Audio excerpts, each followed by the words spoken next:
Hey guys, I'm Austin of OnEdge Sports, and today we are going to be talking about our Super Bowl predictions, the Antonio Brown drama, and the MVP discussion.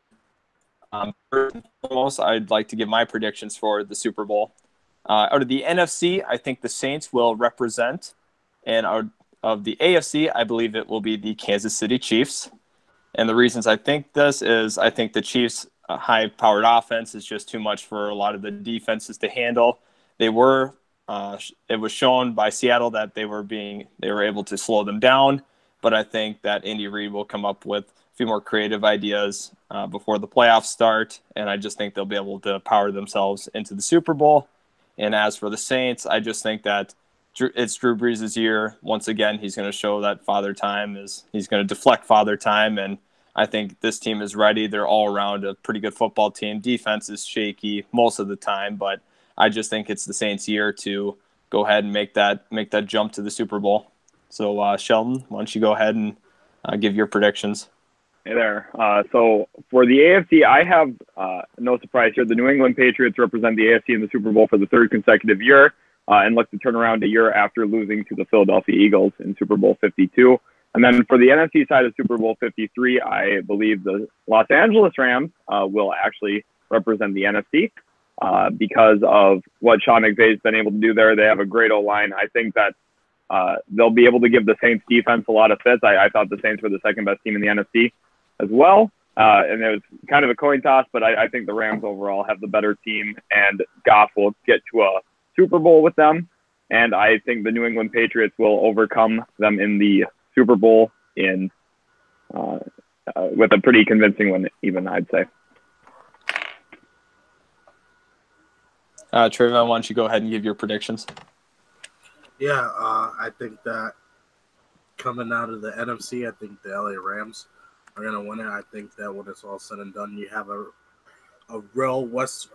well-rested Todd Gurley coming off of an injury. You give him the bye weeks, rest up even more. That great offensive line, Sean McVay is a great offensive mastermind. I think that when it's all said and done, the defense can make stops. Aaron Donald, especially, probably arguably the best player in the NFL. I don't think that he's going to disappoint come playoff times. I think they've gone all in on this year, and I think that it pays off, and they have a trip to the Super Bowl. Out of the AFC, I'm going to be biased, and I'm going to say the Los Angeles Chargers. I think that finally that this is the year that Rivers has to take advantage of. I think that if there was any a year, like, you're not getting much chances, and I think that we have all the right tools. I think we have all the right places. We have Hunter Henry coming back. We're relatively healthy. We just went down a linebacker, but other than that, I think that our defense makes stops at the right time, and I think that our offense is very high powered too and can shoot out with any other team in the AFC. But yeah, I'm gonna say LA Super Bowl, and it's gonna be great for the city of LA if that happens with the new stadium coming up. Very interesting predictions there. We're going to move on to Antonio Brown, and according to Jason Lockenfora of CBS Sports, it was said that Antonio Brown threw a ball at Big Ben, was believed at practice, and this was causing some beef, and that could have been due to some route concepts that had been rumored. He also had skipped practice before the Week 17 matchup against the Bengals, and a must-win game, and I kind of questioned his character after this move, but Antonio Brown's a very selfish player. I think after all of this, you can kind of conclude that. Sheldon, you had something else you would like to add for that? Yeah, this reminds me of the beginning of the year. I think it was around week 2 or week 3 when a columnist that used to work for the Steelers wrote that Antonio Brown, his success came off of Ben Roethlisberger. And then Antonio Brown, actually, after reading that, tweeted that they should trade him then. I'm paraphrasing there, but he told them to trade him, like, based off of what he had said to show that his success wasn't based off of Roethlisberger. And now it's kind of interesting here because he's actually gone and seriously requested a trade this season now at the conclusion of the season. And it just kind of leads you to wonder how serious he was at the time with that tweet, and also where his future is going to be. So that's pretty interesting there. I think it's also interesting. He took to Twitter, and I don't remember the exact tweet, but I think it was George Kittle interaction, and it got some people raising their eyebrows that he may end up there. But it'd be very interesting. That would be a nice fit, actually, with Jimmy Garoppolo coming back next year. Trayvon, is there anything you want to add to the whole beef? Yeah, I mean, definitely think that's very intriguing when you think about it in the core essence of it all. I mean, you look at the whole 49ers situation now, it's very intriguing. Him and Greg Kittle, Kittle's a great offensive weapon, and having Antonio Brown on the other side of him is only going to make each other even better. It definitely would be nice to have Jimmy Garoppolo have that type of weapon and really give him. He threw a lot of money at the man. Now you got to see him produce. So I think that'd be a definitely good way. If he becomes available, I think they should definitely go after him without a doubt. Throw whatever you have to get him. It's a once in a lifetime opportunity to get arguably the best wide receiver in the game. That those often don't come around. But yeah, I definitely agree. It's been a whole big debacle. Antonio Brown's been very childish as of late. I think he's definitely cancer in the locker room. And I mean, when you really think about it, the core essence of it is always the Steelers that have problems with their players. And I think it's maybe more so a coaching thing because Tomlin does let a lot of his players do more than what a normal coach would.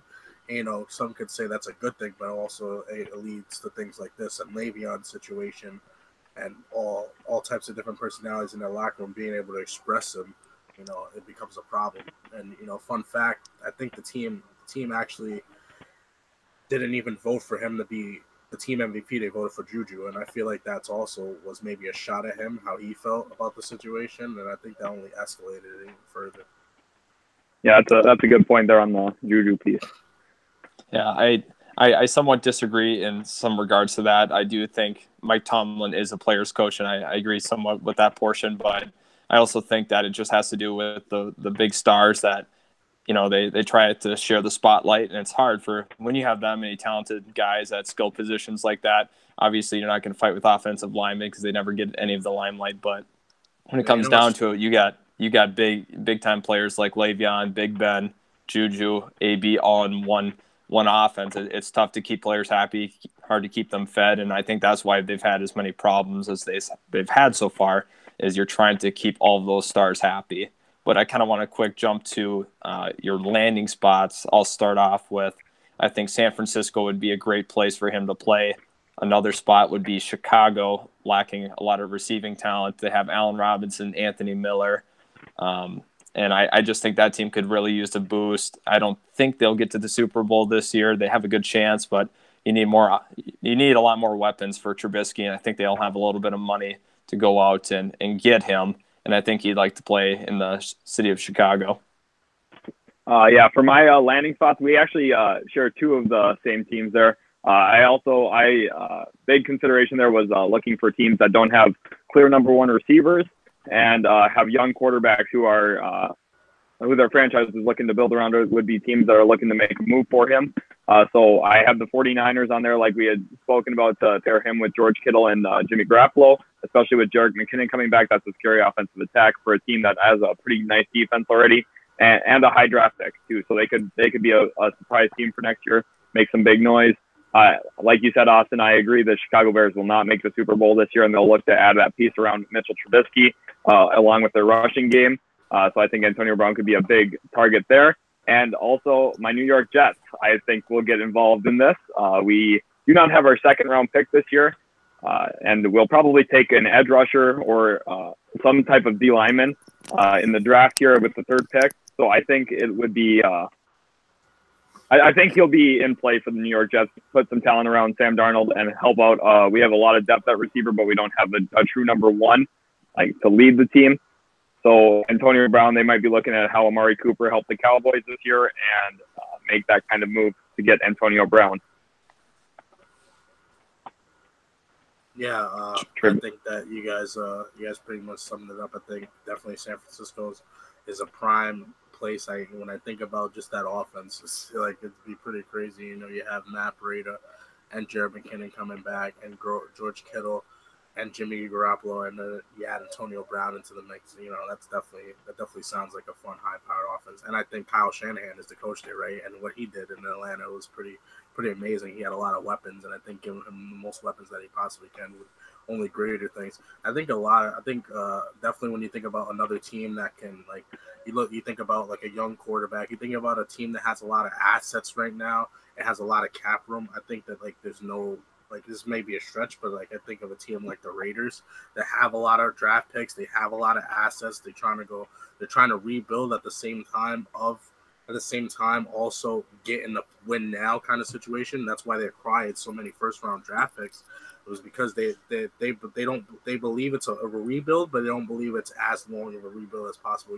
When you have 3 first round picks in 1 year, you're expecting results and you're expecting to be at least somewhat decent right away. And you add a player like Antonio Brown and give that to Derek Carr. I think that's definitely a leap in the right direction. It might be a little far stretched because he's on the older bit of side, but I think that's definitely a team that could give up a lot because they have so much to give up that they could definitely make a play for him without a doubt.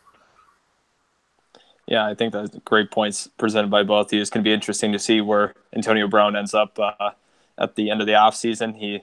I think it's unlikely that he stays in Pittsburgh, but those are some good teams to consider.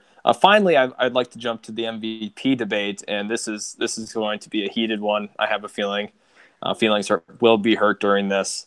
We're going to give our top 3 MVP candidates. For me, my number 1 is Patrick Mahomes. I think his play speaks for himself, along with his numbers. He passes everything, such as the eye test, the statistics, the leadership. As you can see, the team made a huge jump from Alex Smith to Patrick Mahomes. Kelsey got better. He was second now all-time in receiving yards behind George Kittle for a single season. Tyreek Hill established himself as a true number 1 receiver, deep threat. Kareem Hunt was having a great year until his incident. And I just think there's no other guy that's as talented as he is at the position right now. Number 2 for me is Drew Brees. On the season, he completed 74.4% of his passes, almost 4,000 yards, 32 touchdowns, 5 picks. And I just think, once again, that he is showing that father time is not going to take as much effect on him. However, his arm strength has been a casualty over the last few years because he's getting older, and the scheme is working around that, though. Sean Payton's doing a great job not having as many down-the-field plays, and they have a lot of weapons that can make they can have yards after catch and a lot of short to intermediate throws that help Drew Brees, obviously, with the lack of arm strength. Finally is Andrew Luck. He's completing 67% of his passes, 4,600 yards, 39 touchdowns, and 15 picks. He's completely turned around this team. They went from having the number 6 pick in the draft to all of a sudden a wild card team. And I think they could make some noise in the playoffs if they're able to sneak past the Texans there. But they don't have a complete team, but the defense has been getting better. But I think Andrew Luck has carried the team on his shoulders. And I just think he's really deserving of MVP consideration. I agree with your list. I have the same 3 people, but I've got a slightly different order. So number 1 for me is Patrick Mahomes, as was Austin's. And once you look at 5,000 yards, 50 touchdowns, the third player ever to throw for 50 touchdowns in a season, only Peyton Manning and and Tom Brady have done that previously, and they both won MVPs in those seasons that they've done that. So you look at Mahomes, and outside of the numbers, even the numbers are suggesting he's the MVP, certainly. But outside of the numbers, even, he has the wow factor. You watch him, and he takes your breath away. He makes some unbelievable plays you can't expect out of anyone, like a left-handed throw or, an 89-yard touchdown bomb to get his 50th touchdown of the season. And like you said, he's the reason that Chiefs offense clicks. He took what Alex Smith made a good team and made them number 1 in the AFC for a reason. They are a great team to watch. Second, I have Andrew Luck. 4,600 yards with 39 touchdowns, as you mentioned, Austin. And for MVP, his term for him is value.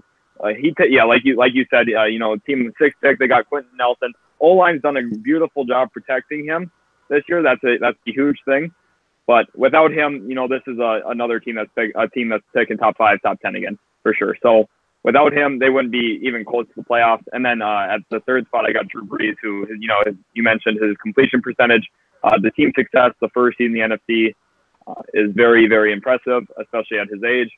And similar to Brady last year, how Brady got MVP at his age, Brees is also in consideration for an MVP at his age. And the trade bomb. Yeah, I have literally the same exact list as Sheldon in the same exact order. Patrick Mahomes definitely, obviously, is phenomenal. This man was amazing coming out. I think he was definitely like amazing coming out of college, to be honest. And like the plays that he made in college, everybody thought, those are college throws. He's never going to make those in the NFL. And here he comes out his second year just doing the same exact thing without much problem at all. He makes some mistakes every now and then, but that's a given. He's a second year quarterback. He's throwing 50 touchdowns. Like he's bound to make mistakes eventually, and he definitely has it. But I mean, like when the game's on the line, it definitely comes to play. And I think Andrew Luck is number two. I think Luck has been very valuable. I think Luck came in this year and just like took it by storm. I've always was high on him. I just knew that like he's always injured. And once that injury kind of went away throughout the season, he definitely shows it. I think a big jump was like from week 7 on. They've had the best point differential. They've had the highest scoring defense as well since week 7. And I think that like they're clicking on all the right times. This is the right time where you need a team to click and they can make some noise in the playoffs. And I think that, definitely that's a winnable game against the Texans.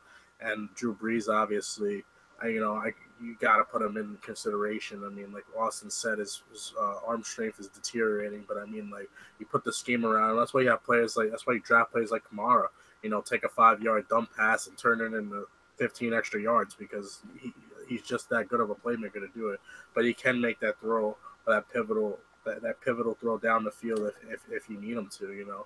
I think it was definitely hard kind of to put him in the third spot. I also think of a player like Aaron Donald definitely could be in consideration. That man's a complete monster. I mean, on the defensive line, he's expecting to get double teamed every single time, and was on his way to breaking the sack record.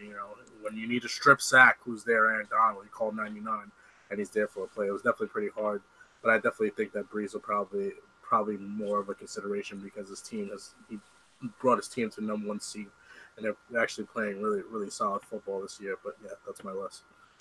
Yeah, I think that's a very good point, and I really don't think there's anybody else we could really consider at this point. Like you said, Aaron Donald, if he wasn't like a defensive player, he would definitely like for the kind of year he is having. Obviously, defense just doesn't win MVPs anymore. This isn't the '70s as much as we'd wish it would be the '70s, But I want to thank everybody that came to tune in to OnEdge Sports. We will be posting more NFL, NBA, and hopefully MLB videos soon to come. So thank you for tuning in.